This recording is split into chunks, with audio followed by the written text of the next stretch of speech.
Jumpa lagi di TV. Ya, baru-baru ini kami mengulas HP Pavilion Aero 13 terbaru yang ringan di bawah 1 kg pakai AMD Ryzen 7 5800U.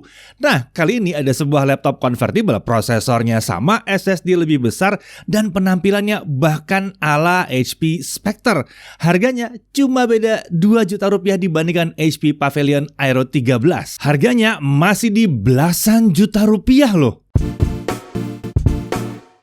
Nah, buat kalian yang nanyain kemarin tuh ya, ada nggak sih yang seperti Aero 13 tapi convertible? Maksudnya itu kenceng tapi convertible, otomatis touchscreen. Ini dia nih laptopnya, HP Envy X360 13 yang kini menggunakan AMD Ryzen 7 5800U. Nah, seperti laptop HP Envy sebelumnya yang pernah kami review, DNA atau DNA dari HP Spectre tuh tetap dipertahankan dan terasa kuat di sini, walaupun kalau dari segi harga ini ya lumayan jauh lebih rendah dibandingkan HP Spectre. Oke, mari kita mulai aja. Spesifikasi utama prosesornya adalah AMD Ryzen 7 5800U, codename-nya Cezanne. Arsitekturnya Zen 3 tentunya, 8 core 16 thread dengan total L3 cache 16 MB. Dan tentunya pabrikasinya sudah 7 nanometer yang satu ini. Untuk integrated graphics, AMD Radeon Graphics dengan 512 stream prosesor. Laptop ini secara otomatis mengalokasikan memori sistem sebesar 512 MB untuk integrated graphics dan ukurannya nggak bisa diubah-ubah ya, setengah giga. Nggak bisa diubah-ubah. Untuk RAM yang tersedia di sini adalah 16 GB DDR4 3200 MHz dual channel. Langsung dual channel. Ini onboard tapi nggak bisa di-upgrade sayangnya ya. Untuk storage, 1 TB SSD M.2 NVMe PCIe dilengkapi dengan heatsink aluminium untuk mendinginkan SSD-nya. Mantep ini. Memang nggak ada slot tambahan untuk nambah M.2 di sini atau konektor SATA, tapi 1 TB udah gede nih. Untuk wireless connectivity dia pakai modul Realtek mendukung Wi-Fi 6 atau Wi-Fi AX di sini ya, dan Bluetooth-nya udah versi 5.2. Baterai kapasitasnya ada di 51 Wh. OS-nya adalah Windows 11. Untuk form factor ini adalah convertible 2-in-1 dengan engsel yang bisa diputar 360 derajat. Membuat laptop ini bisa diubah jadi tablet tentunya. Untuk materialnya dia terbuat dari balok aluminium yang dibentuk menggunakan CNC machine. Mantap. Warna Nightfall Black Aluminium. Ini warna khas dari laptop tipis dan ringan kelas atas dari HP, termasuk Spectre juga. Untuk desain, walaupun diposisikan di bawah HP Spectre, tapi laptop ini tetap mempertahankan desain mewah dan elegan yang diturunkan dari HP Spectre juga. Ini membuat penampilannya seperti laptop puluhan juta rupiah walaupun harganya masih di belasan. Nah, kesan produk premium juga diperkuat dengan penggunaan logo HP yang khusus nih ya, yang pakai 4 garis vertikal. Ini biasanya dipakai di produk kelas atasnya HP untuk model-model yang tipis dan ringan seperti ini. Untuk ukuran panjangnya 30,6 cm, lebar 19,4 cm dan ketebalan hanya 1,64 cm. Bobotnya 1,25 kg. Untuk sebuah laptop 2-in-1 ini tergolong ringan ya. Chargernya pun ringan di kisaran 180 gram dan ini adalah charger 65 watt. Jadi total bobotnya kalau dibawa dengan charger adalah sekitar 1,43 kg. Untuk display ini adalah layar touchscreen ukuran 13,3 inci. Resolusinya Full HD dengan refresh rate 60 Hz. Ini adalah panel IPS. Menurut HP, tingkat kecerahannya itu 400 nits dengan color gamut di 100% sRGB. Sementara berdasarkan pengukuran kami, tingkat kecerahan maksimumnya ada di 396 nits. Ya, mirip ya. Sementara gamut coveragenya ada di 97,3% sRGB dan gamut volumenya ada di 101,6% sRGB. Jadi udah bener ya. Dan nilai maksimum Delta E 2000-nya ada di 0,92. Akurat ini warnanya ya. Jadi layar laptop ini emang ideal untuk digunakan juga untuk content creation bahkan. Layar laptop ini punya permukaan yang glossy dan memang ini wajar untuk jenis laptop yang pakai layar touchscreen. Tentunya permukaan laptop ini sudah dilapisi dengan lapisan Corning Gorilla Glass NBT sehingga tahan terhadap goresan ya. Bingkai layar juga sudah pakai micro edge display dengan sisi paling tipis di tentunya kanan dan kiri. Sementara yang atas seperti biasa agak tebal karena ada kamera 720p 30 fps di situ. Nah, selain dengan jari, pengoperasian layar laptop ini juga bisa pakai HP Rechargeable MPP 2.0 Tilt Pen yang disertakan pada paket penjualan. Tentunya, stylus yang satu ini bisa untuk aktivitas menulis maupun menggambar ya. Jadi mantep bener nih, kita nggak usah pakai jari, bisa pakai pen juga pakai stylusnya. Dan stylus ini mendukung Microsoft Pen Protocol 2.0. Menariknya, stylus ini dapat langsung digunakan tanpa perlu proses pairing. Stylus ini juga mendukung fitur palm rejection sehingga aktivitas menulis atau menggambar tetap nyaman meskipun tangan menempel ke layar. Stylus ini juga menggunakan baterai isi ulang dan baterai ini bisa diisi melalui konektor USB Type-C yang dimunculkan dengan cara menarik sisi ujung dari stylus. Saat di-charge, lampu pada bagian atas stylus akan menyala menunjukkan kondisi pengisian. Daya tahan baterai ini diklaim selama 30 hari dan stylus pun dapat ditempelkan ke sisi samping layar dengan magnet di situ. Jadi nggak repot kalau mau nyimpen pada saat lagi taruh sebentar deh itu ya, nggak usah taruh di meja, bisa nempel di laptopnya. Untuk audio, dia menggunakan dua speaker dari Bang & Olufsen dengan arah keluaran ke alas laptop dan ke arah pengguna saat digunakan di mode tablet jadinya ya. Pengaturan profil suara dan equalizer dapat dilakukan melalui software Bang & Olufsen Audio Control. Sementara untuk kualitas suaranya ternyata lumayan oke nih, cukup lantang juga ya.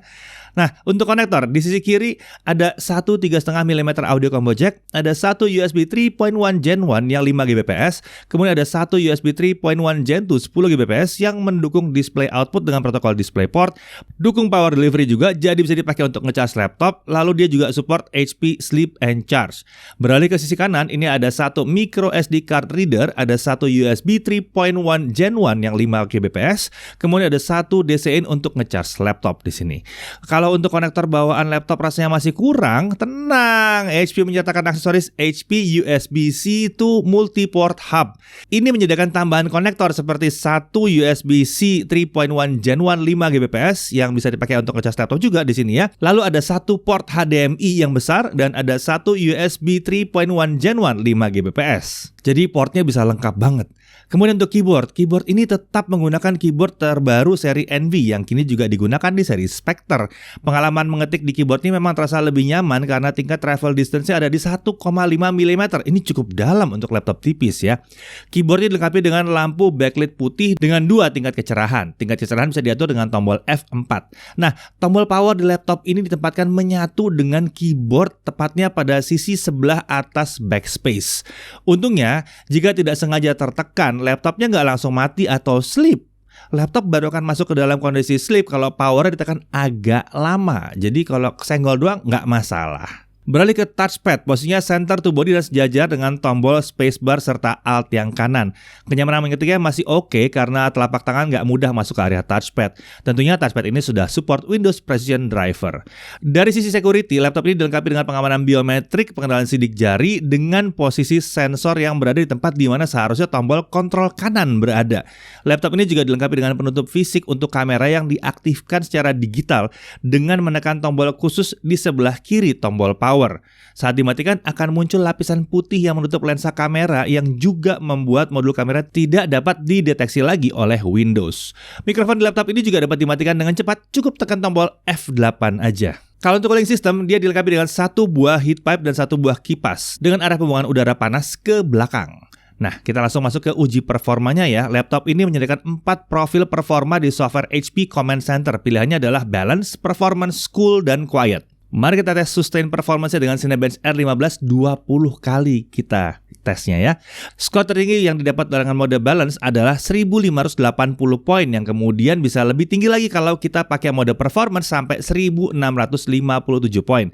Sementara untuk skor yang dapat dipertahankan itu ada di kisaran 1500 sampai 1520 poin di mode balance dan di 1590 sampai 1620 poin di mode performance. Ini skor yang tergolong tinggi untuk sebuah prosesor yang hemat daya dengan konfigurasi 8 core 16 thread. Nah, untuk suhu kerjanya pada saat kita loop Cinebench R15 di mode balance, di loop awal pengujian suhu itu bisa mencapai 96 derajat Celcius, kemudian turun ke rentang 84 sampai 91 derajat Celcius. Sementara di mode performance, suhu prosesor perlahan naik dari 70 derajat Celcius hingga mencapai titik tertingginya di kisaran 88 sampai 94 derajat Celcius. Oke, sekarang kita beralih ke Cinebench R15 20 kali dengan baterai. Saat tidak menggunakan charger, performa prosesor itu dari kisaran 1450 sampai 1490 poin, baik di mode balance maupun mode performance. Ini masih tergolong tinggi karena hanya turun sedikit dibandingkan saat pakai charger. Oke, kita langsung ke Premiere Pro CC 2022. Pada saat kita render video 4K 60 ya, dengan software only dia semuanya selesai dalam waktu 14 menit 38 detik. Sementara kalau kita pakai OpenCL, ini selesai dalam 12 menit 54 detik. Ini adalah video 2 menit 7 detik ya. Nah, kalau yang versi Full HD 60 fps itu dengan software only selesai dalam waktu 2 menit 42 detik. Sementara kalau pakai OpenCL selesai dalam waktu 3 menit 15 detik. Ya, ini emang anomali di mana kita lebih baik mematikan OpenCL pada saat kita pakai Adobe Premiere ya. Dan melihat hasilnya sepertinya sih memang lebih pasnya dia buat ngedit Full HD ya. Full HD 30 sampai Full HD 60 fps. Kalau 4K agak sedikit berat memang. Nah, suhu kerjanya bagaimana? Pada mode performance, suhu kerja itu naik dengan cepat dari 56 ke 79 derajat Celcius di awal pengujian, kemudian kenaikannya melambat hingga mencapai puncaknya di 86 derajat Celcius. Sementara di mode balance, suhu prosesor sempat ada di kisaran 82 sampai 84 derajat Celcius, lalu kemudian turun ke kisaran 69 sampai 71 derajat Celcius. Kita beralih ke DaVinci Resolve ya. Dengan 4K 60, renderingnya selesai dalam waktu 20 menit 29 detik, sementara untuk Full HD 60 fps ini selesai dalam waktu 5 menit 21 detik. Semakin meyakinkan kami bahwa kalau kalian mau ngedit video di sini, sebaiknya memang yang Full HD atau 1080p aja. Sementara itu suhu kerja dengan DaVinci Resolve ini di mode performance suhu kerja bisa mencapai 89 sampai 90 derajat Celcius. Sementara di mode balance suhunya sempat naik ke 92 derajat Celcius di awal pengujian, kemudian turun di rentang 70 sampai 77 derajat Celcius. Oke, sekarang mari kita beralih ke gaming. Hah? Gaming? Ini laptop tipis. Nggak apa-apa, gaming. Cobain aja. Dota 2, 1080p. Fastest render scale di 100%, kita masih bisa dapat 70 sampai 100 fps. Lumayan. Bisa diajak main game juga nih satu. CSGO, 1080p low, 100 sampai 140 fps. Mantep ya, CSGO juga masih lancar. Lalu PES 2021 1080p setting di low, render scale di 80%, dia masih bisa 50 sampai 60 fps. Lalu Valorant 1080p low, 100 sampai 150 fps. Genshin Impact 1080p lowest render scale di 1.0 ya, masih bisa 40 sampai 60 fps. Lalu GTA 5 1080p normal, tessellation di off, bisa dapat 40 sampai 60 fps. Nah, untuk suhu kerja gaming itu 30 menit main GTA 5 di mode performance pada menit-menit awal tuh suhu prosesor itu bisa mencapai 80 derajat Celcius. Kemudian dia turun dan jadi stabil di kisaran 67 sampai 68 derajat Celcius. Lalu untuk suhu permukaan bodi itu 30 menit main GTA 5 kita lihat bahwa area paling panas kita jumpai di sekitar tombol R dan di sisi sebelah atas tombol F8 dengan suhu yang mencapai 39 derajat Celcius. Sementara itu suhu area lainnya tampak aman di bawah 40 derajat Celcius. Suhu palm rest juga adem nih di bawah 35 derajat Celcius. Nah, sekarang kita beralih ke storage test ya. Dengan Crystal Disk Mark kita lihat bahwa SSD-nya ini kecepatan bacanya di 3617 Mbps dengan kecepatan tulis di 3012 Mbps. Oh, ini kenceng sih. Ini performa SSD PCIe Gen 3 kelas atas nih. Oke, kita lanjut ke battery life-nya. Menggunakan mode balance dengan batas 50% dan volume di 25%, kita mendapatkan bahwa 1080p video playback itu bisa bertahan selama 13 jam. Ini tergolong irit banget, sesuai dengan ekspektasi kami untuk laptop dengan spesifikasi seperti ini. Kemudian untuk charging 30 menit bisa terisi 49%, sementara untuk sampai full dia membutuhkan waktu 2 jam 8 menit. Ya, ini tergolong oke nih, normal nih ya. Untuk harga yang kita bilang belasan juta itu, menurut HP Indonesia harga laptop ini adalah Rp17.999.000. Lucunya, kalau kami telusuri di sejumlah toko online, ada yang menjualnya dengan harga lebih murah. Tentunya pembelian ini sudah termasuk Windows 11, Microsoft Office Home and Student juga ada di sini. Dan dia juga menyatakan aksesoris seperti HP Rechargeable MPP 2.0 Tilt Pen yang tadi, stylusnya. Lalu ada HP USB-C to Multiport Hub juga. Nah, untuk garansi ini 2 tahun dengan Accidental Damage Protection atau ADP. ADP ini mengcover kerusakan akibat kelalaian pengguna seperti jatuh nggak sengaja, ketumpahan air, korsleting listrik. Tapi tentunya ada kelalaian pengguna yang tidak di-cover ADP, misalnya korosi, kena cairan berbahaya, bencana alam, dicuri, hilang, ya iyalah kalau itu salah sendiri ya. Nah, klaim ADP bisa dilakukan di HP Service Center terdekat dengan membawa laptop serta KTP dan bukti pembelian. Penggantian spare part bisa dilakukan 1 kali setahun atau 2 kali dalam 2 tahun. Total biaya perbaikannya juga tidak boleh melebihi harga laptopnya tentunya ya. Nah, hal yang perlu diperhatikan. Pertama, RAM-nya tidak bisa di-upgrade. Nah, tapi mengingat sudah dapat 16 GB dual channel, seharusnya ini nggak jadi masalah besar. Apalagi integrated graphics-nya cuma memangkas RAM sistem sebesar 512 MB ya. Jadi harusnya nggak masalah ya. Lalu suhu kerja lumayan tinggi di mode performance. Nah, jadi kalau pakai mode performance lalu mau diajak kerja keras, sebaiknya dilakukan di ruang yang dingin. Untuk aktivitas harian yang normal, baiknya pakai mode balance aja. Lagian beda performance-nya nggak terlalu jauh, nggak nyampe 5%. Kemudian bicara soal performance-nya, walaupun RAM-nya udah 16 GB, tapi ternyata memang dia kurang pas untuk video editing 4K. Tapi kalau mau untuk 1080p sih masih oke banget ini harusnya. Dari sisi menariknya kita bisa lihat bahwa penampilannya ini kelas atas banget. Rasanya ngelihat ini tuh kayak yang 20-an juta gitu. Seperti HP Spectre. Bodinya kecil, tipis, dan ringan jadi mudah dibawa-bawa. Convertible pula ya, jadi bisa di tablet. Kemudian prosesornya sudah AMD 8 core Zen 3 yang 7 nanometer. Jadi wah mantep. Performa prosesornya dilepas kencang pula di sini ya. Masih kuat gaming tipis-tipis untuk game yang ringan-ringan. Lalu suhu kerja juga masih relatif aman kalau pakai mode balance. Dan kapasitas RAM-nya dan SSD-nya udah besar dari awal. SSD-nya pun super kenceng yang di sini. Layar IPS-nya color gamutnya tinggi, Delta E-nya juga rendah. Wi-Fi 6 udah ada, Bluetooth 5.2 udah ada. Bonus menarik, kemudian ada stylusnya ya. Masih dapat hub lagi untuk nambahin port lagi. Jadi lengkap banget. Garansinya pun garansi ADP. Jadi Accidental Damage Protection. Oke, HP Envy X360 13 ini memang cocok sih rasanya untuk kalian yang nyari laptop kecil, tipis, dan ringan untuk aktivitas sehari-hari. Kemampuan yang berubah jadi tablet itu juga menjadi nilai tersendiri untuk mereka yang cari laptop multifungsi.